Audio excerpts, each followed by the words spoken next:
Really just speaking up, you know. And a great point guard like AR, who's willing to pass and, you know, want to see me score and want to give up the ball.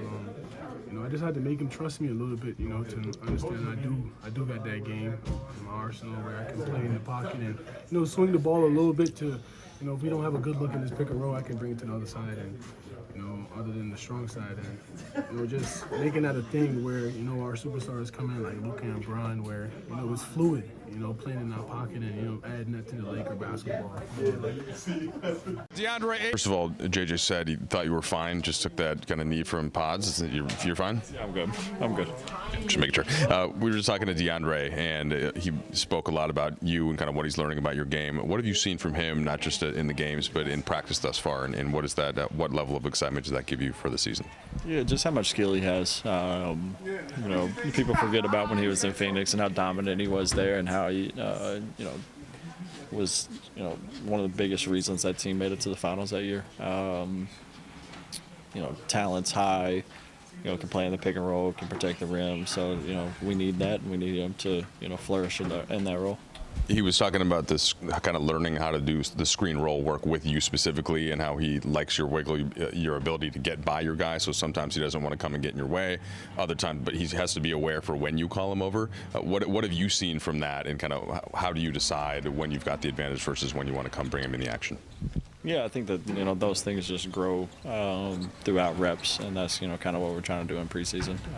Get those reps, and I don't really, you know, I'm not sitting there thinking about it in the moment. If I can, you know, go by my guy, I'm gonna go by him. If not, you know, need a screen, then I'll have him come screen. So, you know, it's been fun to, you know, get to play, you know, alongside him in that pick and roll. Austin paying you a compliment post game. JJ brought up a player comp I haven't heard before for you, bringing up Jamal Crawford.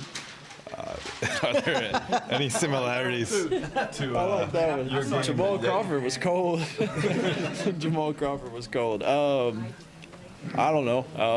I think, you know, I think where he's coming from is kind of the creativity offensively. You know, I don't want to speak for him, but I'm not someone that sits there and plans what I'm about to do.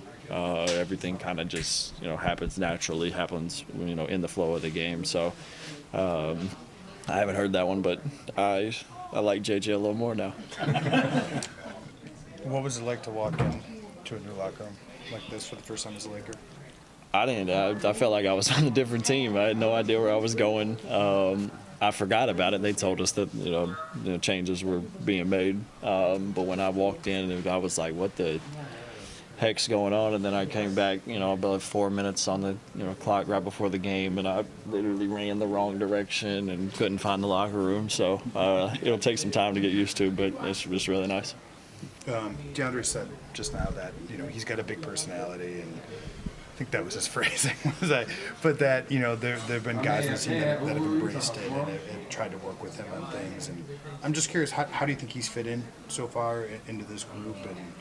And obviously, he's such a talented player. What can he do for you guys? Yeah, I mean, he's going to have a lot of responsibility this year for, you know, things that we want to do. If we want to be, you know, as good as we think we could be, we need him to be, you know, at his best, you know, self, and whatever that looks like. You know, we all got personalities in here, and, you know, we just got to continue to, you know, gel those, you know, learn things about one another, you know, connect off the court, and just have genuine relationships. Because once you have that, and you look around the locker room, and you know, like, that guy will go to war with me, that guy will go to war with me. So if you get that feeling, then, you know, every time you step on the court, you know, it's not about me, it's about us and how we can, you know, get a win that night.